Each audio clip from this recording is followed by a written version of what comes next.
cutting edge guests, awesome, uncensored, jaw-dropping information, plus funny memes, good deeds, and loads of laughter. Kind of have it all. Ladies and gentlemen, if your soul is awake, then welcome, because you're in the right place.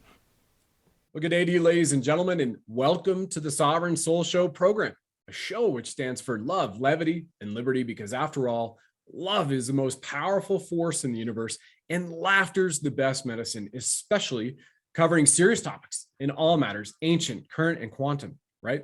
I'm your host, Brad Wozni, and we have an incredible show for you today. Back with the amazing guest, the candidate governor living in exile, Kevin Hoyt. Today, though, we're going into exopolitics, not real politics, like we covered on our last show, and we're going to take care of some of the interesting information and bits of data. If you like X-Files or you watched it, if you like Unsolved Mysteries or you watched it, if you even watched G.I. Joe and the Jetsons, we're going to talk about some of those real things right now with incredible evidentiary fact. And by the way, we're going to do this quick because we are seeding the consciousness of the planet for more shows as we continue to expose things that are in the quantum, that are ancient, that are esoteric, that are also extraterrestrial, that are within our human galactic origins living here right now on the new Earth.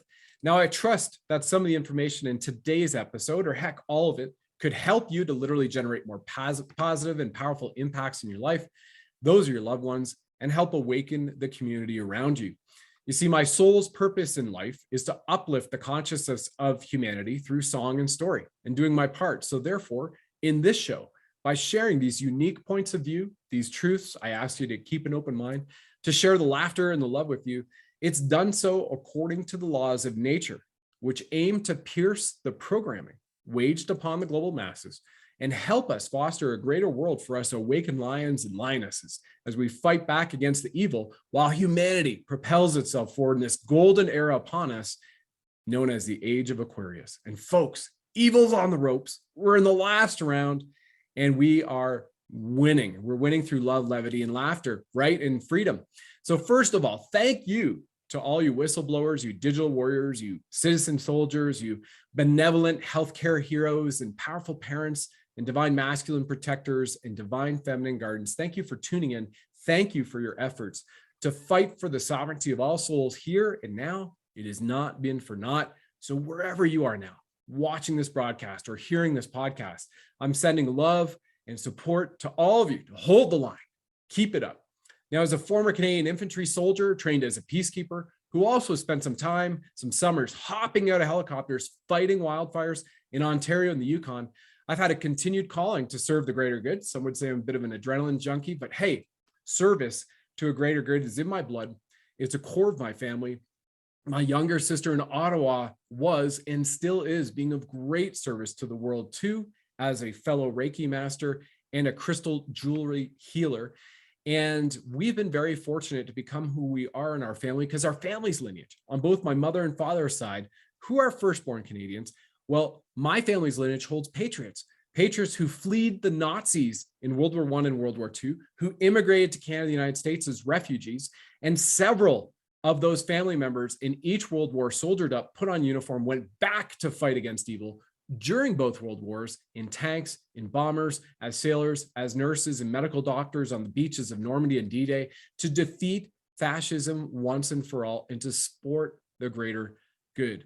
And you know what, folks, unfortunately, that same tyranny has snuck back into the shadows and they've been sitting there and launched another attack on our world.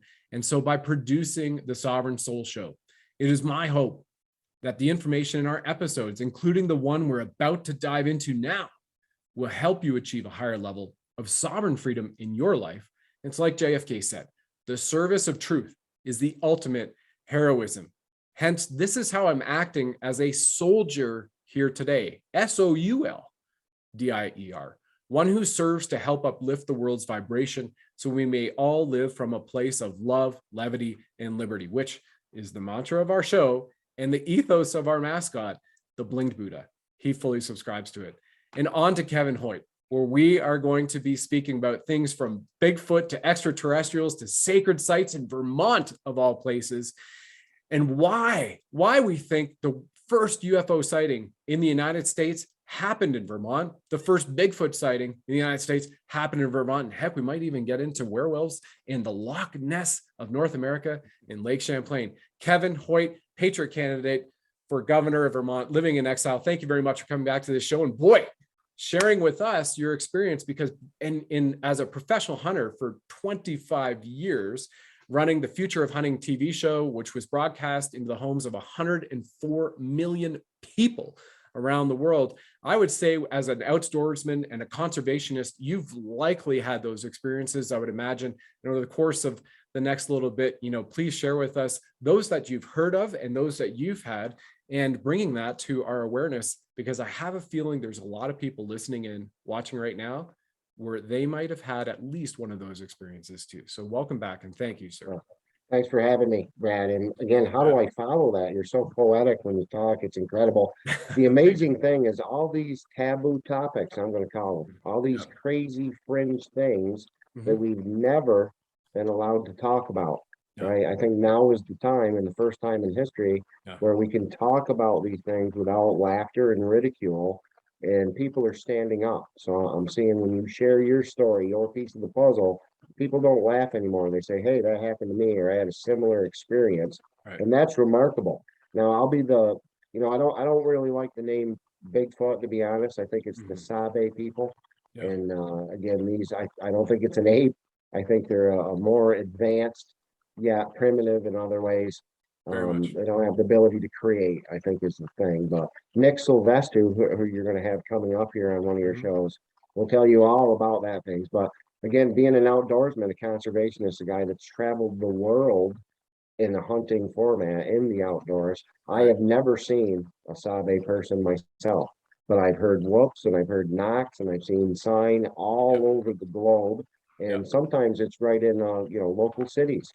You're talking about Lake Champlain and the Loch Ness there. Champ is what we call them here. Champ is, again, this is another legend. That is it really a legend? And maybe we should think a little deeper and look a little harder at those things. And we have the Sabe people right in downtown structures like that, like Lake Champlain, right on our public beaches. And again, they have to go through downtown to get to those beaches. And I think they're interdimensional.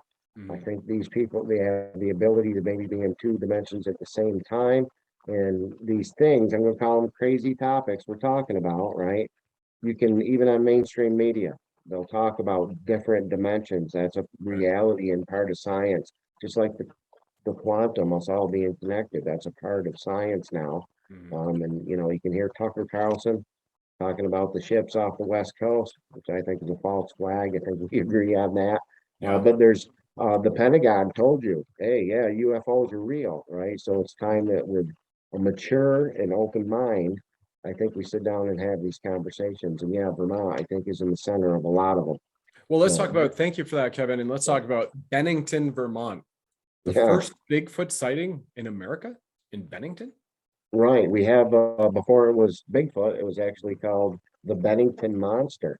And people who want a great read, you can Google the Bennington Triangle, and the name's kind of been changed. The original name was the Glossenbury Triangle. And Glossenbury, just like Glossenbury, England. There's a lot of weird things, right? Again, you got there's StoneHenge. Stones there too. It's like a Stonehenge, is it not? Right. We've got, again, cairns, not Karens. We got a lot of them in Vermont State too, but cairns, ancient rock piles. Some of these things are, they weigh tons, but they're not from Vermont. They predate European settlement. The moss has been dated as prehistoric. So as far as areas all over the world, Glossenbury Triangle is one of these areas where people mysteriously vanish without a trace. There's a few portions all over the world, like you said, areas like that. So there's a lot of crazy things. It goes way back to, ancient Americans right here in Vermont State, talking about it's the place where the four winds met in an eternal struggle. They talked about man-eating rocks, which now is, Kevin Hoyt in 2022. That sounds like a portal to me. So there's a lot of weird things happening in Glossenbury, in the name alone, right? I think there's more than a few coincidences there. So first Bigfoot sighting, first UFO sighting, both from Glossenbury. In America, on historic record, right, recorded, right. Again, this is Incredible. documented, correct. I wonder if there's Earth ley lines, if Earth's ley lines and meridians line up there by any chance. There is. You know about this? Okay. There absolutely is. And All right. again, depending on how deep and what direction you want to go, I've got a 300-foot Masonic obelisk in the middle of my town, Bennington, Vermont. The same one that's at the Vatican or Washington or right. These things they're stationed on ley lines on purpose. I think again that's a whole nother show, but when you get into tachyon energy and pyramids and I think that's the original. I say free energy, but it's a frequency in my belief, and it's more than energy. It's healing. It's a bunch of things. I think that grid has actually already been laid a long time ago in the form of pyramids. Well, if anybody's bought an orgone pyramid in a crystal store or a natural healing store or in Reiki, one of the ways to work on a particular topic, and that topic subject can also be whether it's your bank account or your vehicle, putting gas in your vehicle. If you Reiki the gas, folks, as it's going through, you will get far more mileage output than if you didn't. So it goes for all things. And in addition to that, orgone pyramids and crystals are also used in healing modalities, as well as Reiki to place on certain parts of the body to activate or reactivate or channel more energy into those centers of the body. And we've seen from Tesla in his own writings about the tachyon energy and whatnot, that those are like towers, like we see the spires on Notre Dame Cathedral or other churches, right? And those act as kind of like an antenna, like we have in our phones, right?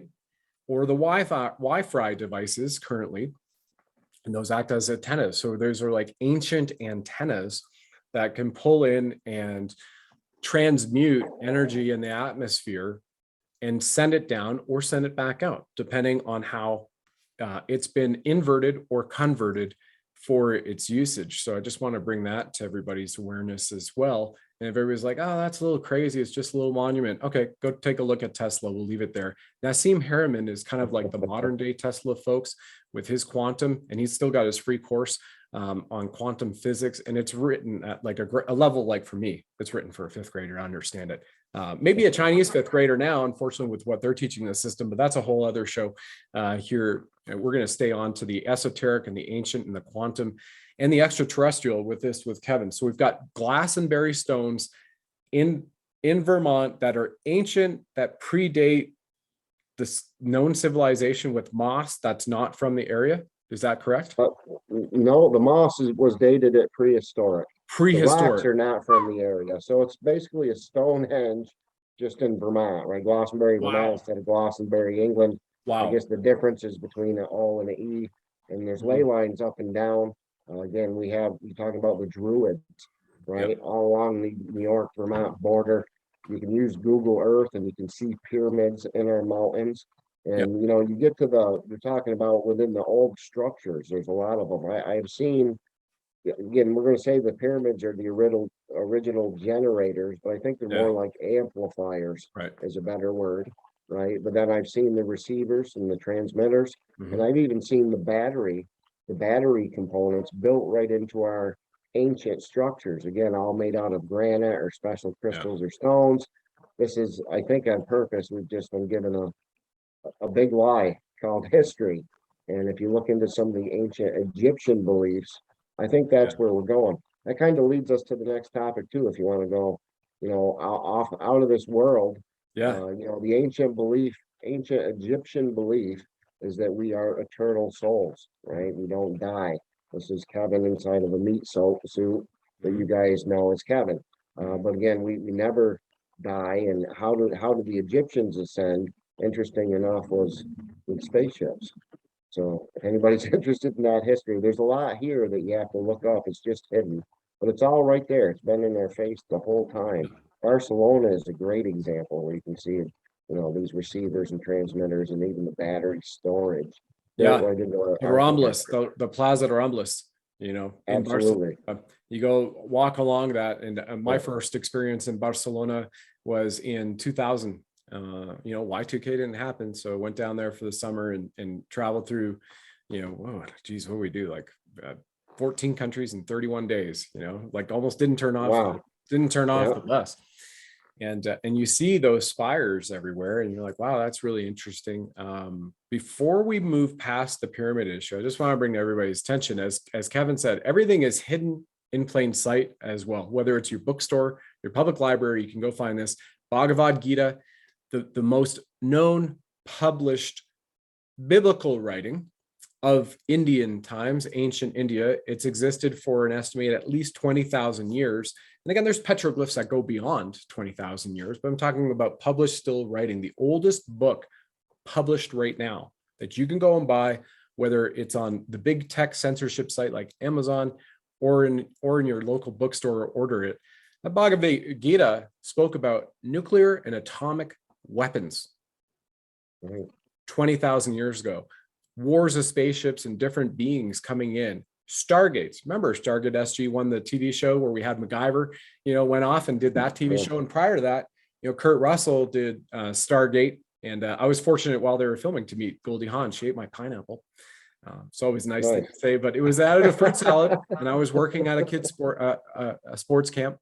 Okay, at that time, Skokowood Sports Resort, so it was really cool. But anyway, so you have all these ancient technologies that may sound mystical and crazy, and never be available here, yet they're kind of there. And in the first time I went to Costa Rica, from a personal experience, first time to go to Costa Rica to surf. Not on this surfboard. This is more a California surfboard, the foamy. There were pyramids, 3 pyramids, one that shared the property of a gas station in Costa Rica, that the, what are they called? The paleontologists, Kevin, the geologists, but there's also other ones. Archaeologists, thank you. Yeah, right, Indiana Jones. How did I forget that? And they were uncovering it, and it was closed for the public, but there are 3 pyramids all within a 500-meter, 3 pyramids, kind of arranged like a triangle. You look from the top down, buried in jungle, but they were excavating, and that is Costa Rica. And there was an estimated, the locals said, over 100 of those types of pyramids just up and down that peninsula. And that peninsula, by the way, for those who've been to Costa Rica, is the Nicoya Peninsula. It is the Punta Arenas area, which is one of the blue zones in the world, right? Where you have that, and you have that in Greece, where people, the highest concentration of centenarians, because it's so hard to make it to 100 years of age, folks. Unfortunately, Moses made 900, so why can't we do the same, right? And we will, and it's coming around. So, Kevin, just wanted to add that, and it leads right back to these experience. These ancient, again, geometric shapes. And how everything that we know, including religion, is probably one of the worst things that ever happened to humanity. They've all been hijacked, and you can pick your religion, so everybody can hate me if they have a problem with that statement. But the Catholic religion specifically, and the dunce cap, right? The dunce cap is, again, we were taught not only to not use that, but to stay away from it. How many times have we heard not to stare at the sun? Yet we had sun gazers, and I'm not going to tell people to go stare at the sun, but there's things here, right? There's a lot of different things, and I think that these shapes are important, numbers are important, our words and our thoughts are extremely important. I think that's how we literally manifest the future, and as we start to all unite and think the same and together, again, that's the timeline that we literally manifest. We get to pick our future by making it, and make it by thinking it first. So, most certainly. I don't know. There was a book, and I'm trying to remember the author, but where they tested snowflakes. Dr. Matsui Isimuru. I had it on a show with Joanne Gerard Young, the natural health chef, and we showed all of that amazing. Testing the snowflakes and the water. He did both those. Right, literally the power of your words, and we're learning new terms, grammar fraud, and you just gave me a couple before we went on air there. But all these things are, again, I understand, meaning I stand below you and give you dominance over me.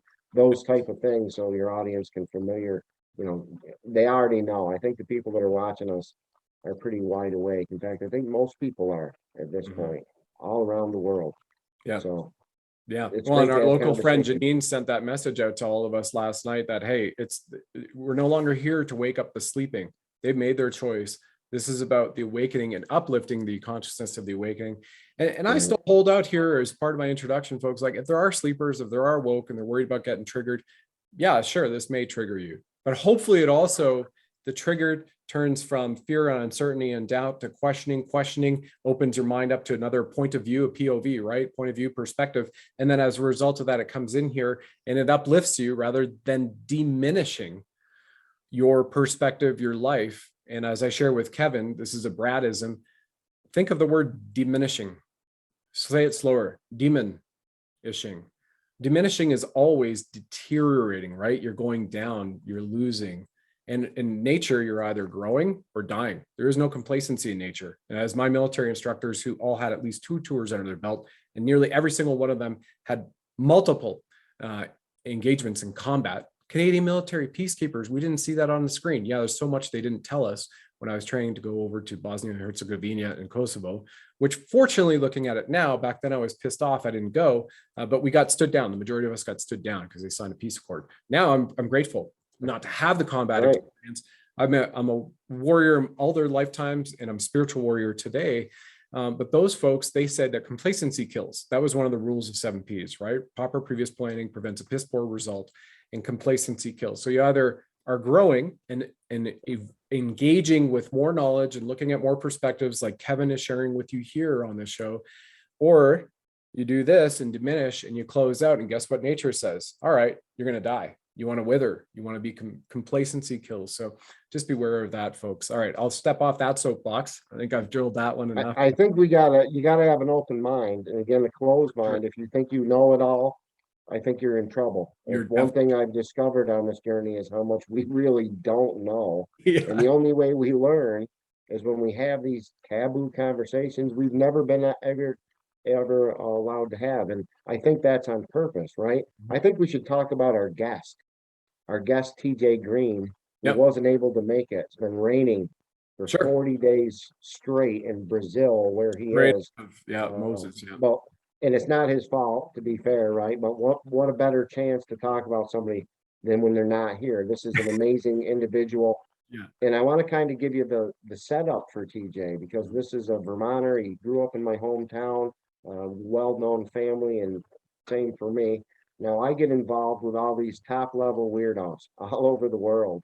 Well, one of them just happens to give me a message that they had a spaceship land in Brazil, and apparently a couple really tall, dark figures got out and turned themselves in, right? And of course, you're not hearing much of this. There's 150 witnesses, by the way. So in order to confirm this, because I'm getting a second person, and I like to go direct to the source if I don't have the experience myself.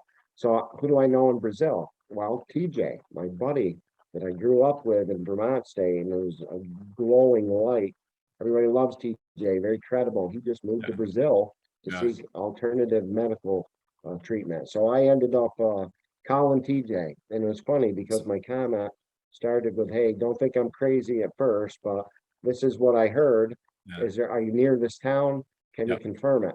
Right. And his response to me was, "Yeah, I'm actually in the town. My wife's there. We know lots of people." He confirmed it, 150 witnesses. And oh, by the way, I've been, getting abducted since I was 6 or 7 years old. And then he goes into this incredible story, and we'll save that for TJ. This is a teaser for your audience, because I think TJ is going to, connect with a lot of people. I think they're going to be able to relate. And I think that's how we wake up. Beautiful. You and myself and, Michael Jaco and Mahoney and Nick Sylvester and all these people, the major truthers out there, I think, leading the pack right now. One of the common things we have is world travel. And I think that we've all been to these sacred locations, Stargates, whatever we want to call them, and we've been activated. Maybe that's why we're a little ahead of the crowd. And now our job is to activate other people. And I think the second way we get activated is by hearing stories. These stories that nobody, some people held on to these things 20, 30, 50 years with shame. They didn't want the ridicule. It was easy to just not talk about it, right? They didn't want anybody to call them crazy, or they didn't want to feel bad. But I think this is the first time in history where you don't have to worry about that anymore. I mean, it's amazing how open everybody is, at least in the community that I'm seeing. Mhm. And when you come out and tell your story, you have 100 other people that have the same story, and you're not alone anymore. And it's magical. That's that higher. I think we really are in 4D right now, heading on our way to 5. We're Yep. changing, and it's, in my opinion, beautiful. So anybody who's got a story, that's my suggestion, is just tell your story. Don't be afraid anymore. They can't hurt you. And Mhm. what you're gonna find out, you're not alone, and we got this. We're And together. definitely, right to that point, for everybody, another personal experience Kevin and I just had, we started off, TJ was supposed to come in and do this show with us. And then Mhm. because of a result of the internet, I mean, you got 40 days and 40 nights of straight rain. What does that make you think of? Right. And they're just Crazy. water, I unprecedented, thought the same thing. historic, hasn't happened before in Brazil. And so as a result of that, Kevin and I were catching up, and there's a story that I shared with him that is almost the same story as one of the other folks who's going to be a guest on this show, in the next week or two, depending on her travel schedule, Katie, because her story, her origin story in this lifetime in Canada is very similar to mine. Right. Very And again, just another example of when you share. freaky similar. You're downgrading it even. It's like when you were telling me that, again, this is, we should have recorded before we went on. I knew it. Yeah, again, it Well, blew yeah, my mind to hear yeah, all these synchronicities and similarities. right. And I think that's what's happening on a global scale. So Totally. hats off to you. And when she comes on, we'll be able to talk about her cadet squadron, my air cadet squadron, and all this stuff. And then It's amazing. she went to Toronto to do her pilot school, and I was in Toronto likely at the same time that she was there. So anyway, just really amazing in sharing those stories. Okay, so I want to speak, just get a little bit of your insight into Lake Champlain, because we've now just touched and teased TJ with his alien abduction story and the alternative health medicine, and also this spaceship landing and certain beings getting off it and turning themselves over to, Right. you may call it an Earth Alliance or some whatnot, with 150 witnesses. And Tucker Carlson on Fox News roughly 2 weeks ago saying that, hey, there's hundreds of ships, unidentified aerial phenomenon off the coast of San Diego, tens of thousands of Americans. And I get, obviously down that area too, you have on the Mexican side of the border, Mexicans that The are Navy. seeing this, that are filming this, that are posting it, and it's being taken down on all those big tech sites. So that's happening now too. Kevin and I, because of big tech censorship, I'm going to use a word that we're not going to say is the phrase, but we both feel intuitively that what's going on out there, while it does awaken the masses for it, it's a fear porn thing. Okay, I'm just going to say fear porn. I'm not going to say the other term. Gotcha. Survive up on YouTube. I think we can get away with that once, but at least it's in there. It's seeding the consciousness of mind. Let's get to Lake Champlain and werewolves, though. Sure. Tell me your experience with that. Like werewolves have been a story. I shared with you a personal story of my best friend from Italy, on the werewolf thing. And folks, just so you know, I'm not saying that I've ever had a personal werewolfic story, but is there some truth to the myths and to these stories that keep coming up in our consciousness? Kevin, what say you as the most? I believe it's real. I believe all these things. Mhm. I think all these things are very real. Again, that's the, going back to Greek mythology and minotaurs and all that. I think those are real now too, just like witchcraft and, Luciferian religion and all these things that we kind of dismissed, I guess, because they were undeniably unbelievable. But I've never seen a dog man or a werewolf myself either. But I think there's a lot of truth in Hollywood, which we're finding out really fast. And I do believe they exist. There's, again, thousands, tens of thousands of witnesses all over the world that have had these experiences. And who am I to dismiss their experience? I'm not going to call that person a liar. And I'm not going to criticize them anymore. I'm going to listen to them as my thing. I know a woman in Linden, Vermont, that has an experience with, and she thinks her father was, a dog man or trained. And I think Michael and Tracy Jaco have a similar story. And there's a connection with Washington, D.C. and the military. And Nick Sylvester, who you're about to have on your show, will tell you all about the military contracts, working with dogmen, working with werewolves. This is, again, it sounds really, really crazy, But when you look into these things, there's lots of people and lots of documentation, even government documentation, that can back this stuff up. So, if I again want to make myself be just as weird as the next guy, meditation is new for me. I've never really got into meditation my entire life, and I am now. And I'm dealing with crystals and rocks and starting to look at my health and all these new things for Kevin. But I've started meditating, and I believe that I don't know if channeling is the right word because I'm still in full control. But I want to say I feel like I'm in communication with, um, again, Egyptian deities, right? Like Anubis, specifically for me. And I know another woman who, again, is doing the same thing with Sekhmet. Yeah. And this is the Egyptian connection for me, which I've never had a connection. I've never had an interest Wow. in Egypt before, but now all of these people, again, this is another common denominator, and Yeah. we're all really, really connected to Egypt. And the more I look into that, and again, that's where the pyramid thing came from and all this, the more connected I am with it. So I believe there's a dogman in Glossenbury, Vermont, and I think in fact, my theory is there's an ark there. It had all these arcs. When I say ark, not like Noah, this is a giant crystalline plasma ship, right? And they're activating all over the world. And again, documented. You can confirm through numerous sources. The one in Ukraine, they said, is 8 miles long. To put this into perspective, Bermuda is 3 miles. We got one in Jerusalem. We got them all over the world.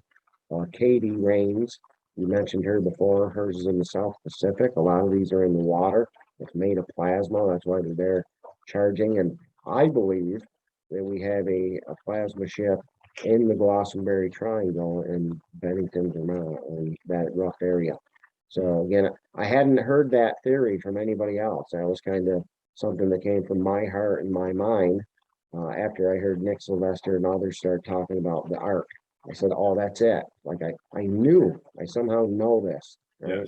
Yeah. And so I put that out there, and there's a lot of other confirmations to that effect now. We actually have people coming from Damnahur, Egypt, and Italy, and Nick's coming from Washington State, and Jayco's from Florida, and we're actually going to go do a little research and see if we can look more into these cairns and the portals if they're there and all these. I'm not going to say unbelievable anymore because I believe it. These incredible things that we're just learning for the first time. How's that? And in my experience, and thank you for sharing that, Kevin, in my experience, just north of Vancouver, and even Vancouverites will tell you is they're just sitting around and dining, and in all the times I was working on films up there, or all the films that I worked on in a short period of time up there, there's a place called Squamish, and it's labeled as Canada's natural playground, from all the winds coming up off there. Well, here's the thing about Squamish. There's a unique rock outcropping called the Squamish Chief, the indigenous there, Squamish Nation. If I said their name right now, I would likely butcher it. So I will attempt that, but please come in and correct me. The Squeaxkamat Nation up there, the Squamish Chief, where you're jumping off and doing your base jumping, when you're paragliding from, they take the gondola up there. Locals, the ancients go all the way back, the indigenous, but also locals, and I've had the experience, have seen lights that come out, and frequently, at least on a weekly basis, if not every few days, there are lights that are flying around, coming in and coming out of that mountain. We're talking 2022 here now, folks. This has been going on for a long time. People will say it and they're like, "Oh yeah, that's just it." It's a hub of this interesting activity. In addition to that, there's legends that there have been beings, which may include the Sasquatch, Bigfoot type beings that you heard, the Sabi, that Kevin mentioned earlier, coming in, going out of those parts of the mountains. What I have personally witnessed is there's a hiking trail just behind a subdivision, and you cross the river where the salmon run up, and you've got the bears every 10 feet. As the salmon run, there's bears. There's bears everywhere in Squamish.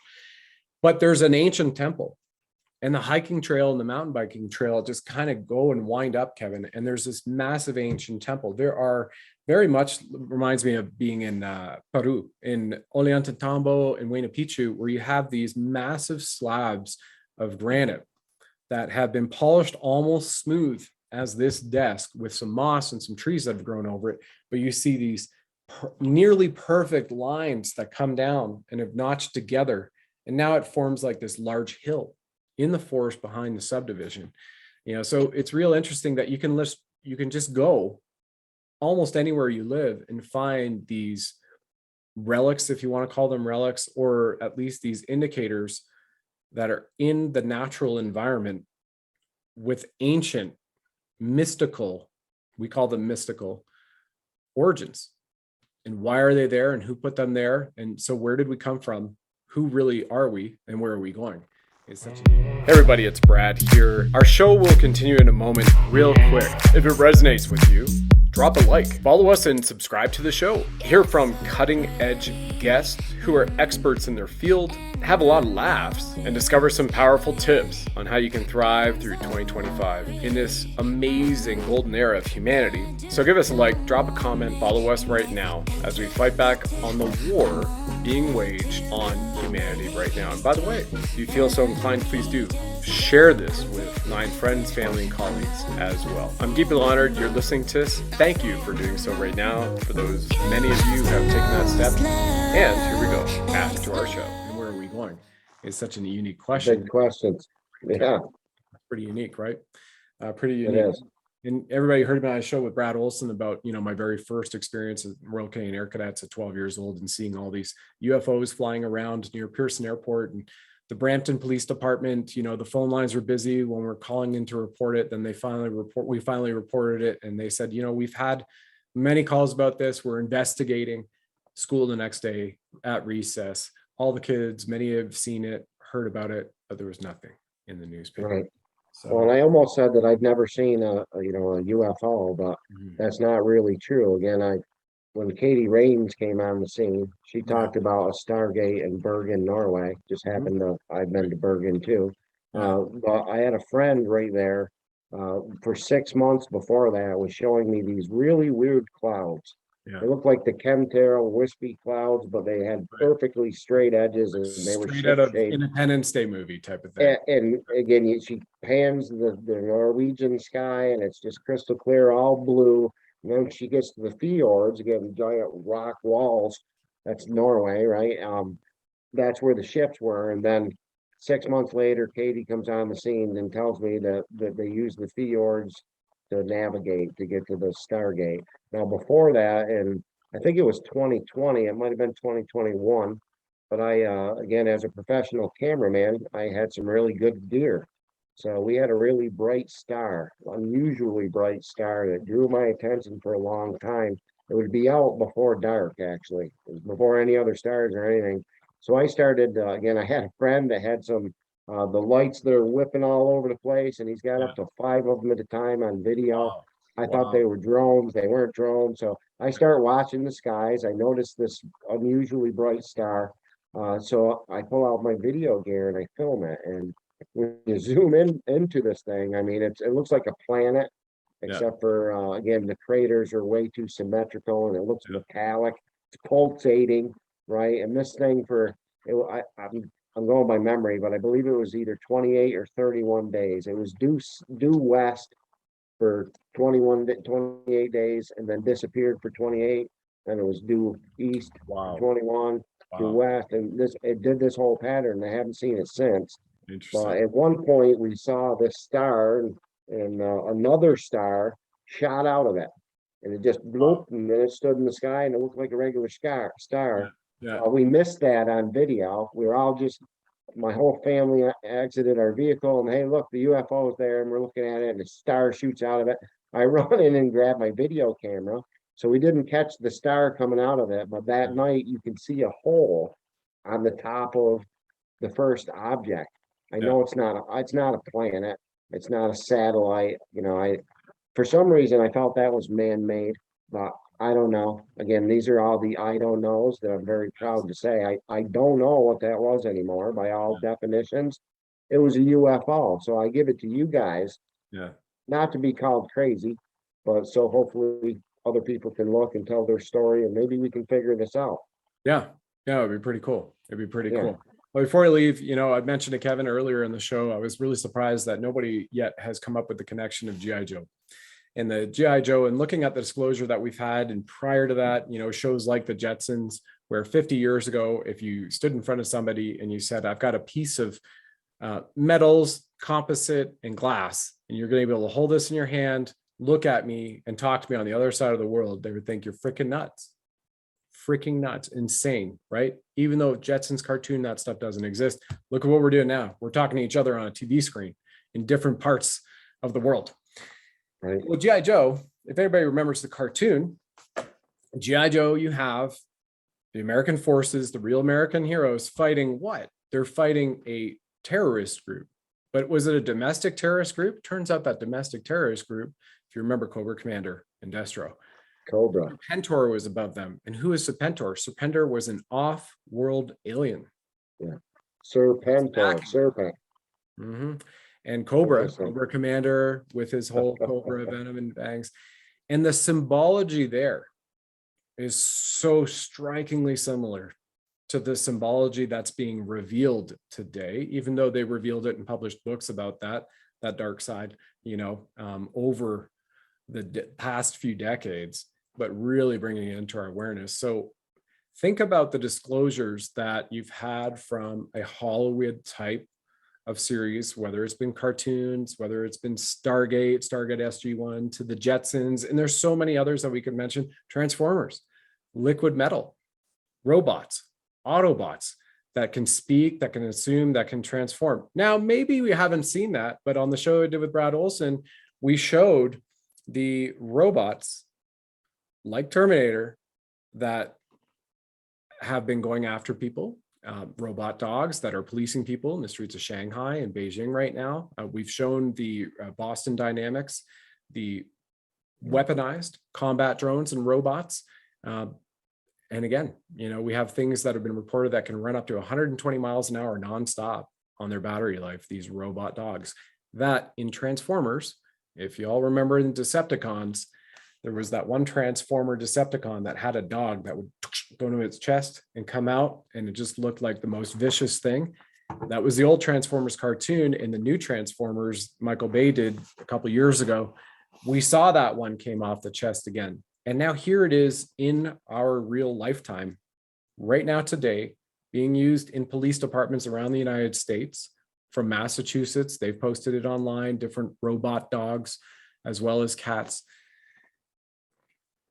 So it sounds crazy, but it's absolute fact. And again, it's very right. These are easy searches, actually, for a lot of people. Use your discernment, folks. Yeah, use your discernment. But again, here it is, right? I think open and honestly, right in our faces. Definitely. It's just a matter. We have a woman here, Christine Rossblatt. Again, she has we talked about it on the last show. She has a company where when you die, you can download your memories onto a computer chip and then put it into your clone. And a lot of people are like, clones, come on, Kevin, that's a little out there. Martine just cloned her wife. We've seen Dolly. I know people that have cloned their dogs, right? Yeah. So this is a very real technology, even though it's a private enterprise. We're talking about a sci-fi movie. This is ancient aliens. The difference is we're in it. We're in the middle of it, and that's you, everybody who's watching. Yep. You're in it too, whether you like it or not. And I hope people again have the open mind to kind of go with it. It's not that scary when you get into it. It's actually kind of fun. An adventure. And applied knowledge is power, and it's also empowering, folks. Right. When you have this knowledge, or you at least use your discernment, question what you're seeing, and go out and do your own research. Kevin, thank you so much, mate. It's been, once again, another pleasure, and we'll have you back on when TJ, we've got a little bit more of a stable connection in country for what they're experiencing down there. Many prayers to everybody around the world. Folks, I am Brad Wozni. This has been the Sovereign Soul Show program. If you're listening to it on the podcast, please like and subscribe. You're watching it right now on Rumble, BitChute, YouTube, right? And cheers to you from the good old True North Strong and Free Mug. Hey, buddy. Thanks.